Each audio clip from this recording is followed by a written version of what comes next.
नहीं, जैसे ही मैं बैठी तो क्या होता है कि व्हेन दे स्टार्ट इंटरैक्टिंग ना, तो आपसे बात करने लगते हैं तो आपका माइंड इंगेज हो जाता है, फिर आपका ध्यान नहीं जाता, आप थोड़ा सा काम भी हो जाते हो जब बात शुरू हो जाती है। तो बैठने के टाइम तक बहुत ज़्यादा हार्ट बीट तेज़ होती है, बट देन जब वो पूछने लग जाते हैं और स्माइलिंग फेस होते हैं उनके, तो फिर आप थोड़ा सा शांत हो जाते हो और फिर क्वेश्चन आंसर स्टार्ट हो जाते हैं। ज़्यादा ऐसे टिपिकल क्वेश्चंस नहीं थे तो आंसर करने में इतना ज़्यादा डर नहीं लग रहा था।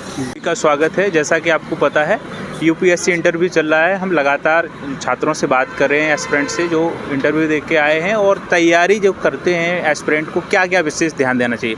मैडम बहुत बहुत स्वागत है आपका। Thank you.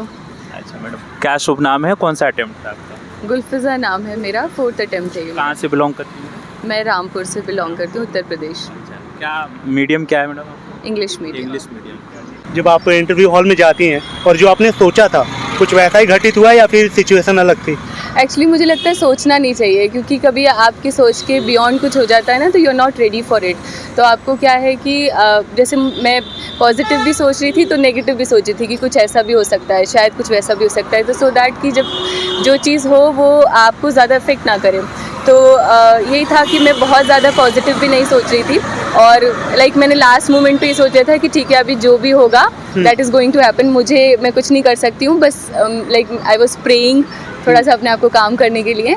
And then when I entered तो इट बहुत ही लाइट माहौल था, तो ठीक बैठ के क्या कर रही थी अंदर, फिर क्या क्या चल रहा था, कहीं कुछ जैसे गड़बड़ ना हो ही जाए?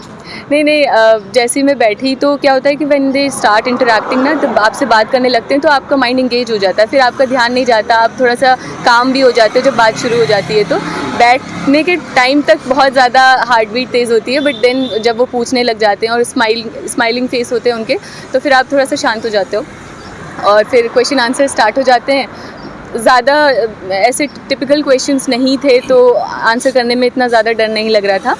तो मैडम क्या कहेंगी तैयारी के दौरान क्या क्या विशेष ध्यान देना चाहिए, खासकर प्री ही नहीं हो पाता है बहुत सारे बच्चों के, तो क्या रणनीति थी आपकी? प्री तो काफ़ी चैलेंजिंग हो गया मेरे खुद के लिए, ये मेरा 4th अटेम्प्ट था और मेरा पहला ही प्रीलिम क्लियर हुआ है। तो लेकिन हाँ, कुछ चीज़ें हैं जो हम ध्यान में रख सकते हैं, जैसे शुरुआत से जो गाइडेंस है वो सही तरीके से होनी चाहिए। बहुत बारी हम लोग बहुत ऐसी चीज़ें पढ़ते हैं जो ज़रूरी नहीं होती एग्ज़ाम के लिए, तो वो क्या ज़रूरी है वो जानना ज़्यादा ज़रूरी है। उसके अलावा NCERTs मोस्ट इम्पॉर्टेंट हैं प्रीलिम्स के लिए, उसके बाद स्टैंडर्ड बुक्स हैं। तो NCERT और जितना भी स्टैटिक है वो बहुत ही अच्छे से थॉरोली याद होना चाहिए। आजकल फैक्चुअल भी हो रहा है पेपर, तो फैक्ट्स को भी अच्छे से ध्यान में रखना है, कॉन्सेप्ट्स को भी क्लियर रखना है। और ख़ास तौर से जैसे बहुत बार ऐसा होता है कि करंट अफेयर्स पे बहुत ज़्यादा अननेसेसरी बच्चे ध्यान देते हैं, तो करना है बट इतना ज़्यादा नहीं करना है कि आपको लगे कि करंट अफेयर ही सब कुछ है। आपका स्टैटिक बहुत ज़्यादा स्ट्रॉन्ग होना चाहिए, वही आपको एग्ज़ाम क्वालिफाई करवाएगा।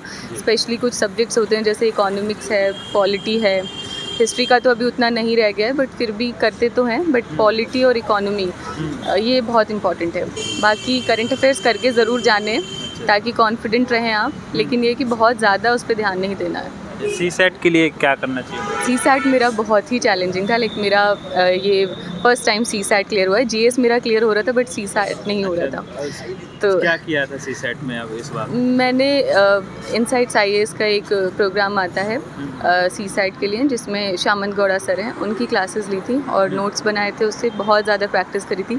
CAT की बुक से प्रैक्टिस करी थी ताकि ये वाले क्वेश्चंस मुझसे सॉल्व हो जाएं। तो ये था। हाँ, मेंस के लिए आंसर राइटिंग कब से स्टार्ट की था? मैंने इसी अटेम्प्ट में प्री से पहले सफिशिएंट आंसर राइटिंग की थी, जिसमें मतलब डेली के मैं आंसर्स लिखती थी कुछ और उनको इवैल्यूएट भी करवाती थी। बाकी तो इस हिसाब से मैंने GS कंप्लीट कर लिया था और अपना मेरा ऑप्शनल सोशियोलॉजी है तो उसको भी मैंने कंप्लीट किया था आंसर राइटिंग करके, चाहे 2-2 3-3 आंसर ही बट डेली लिख लेती थी।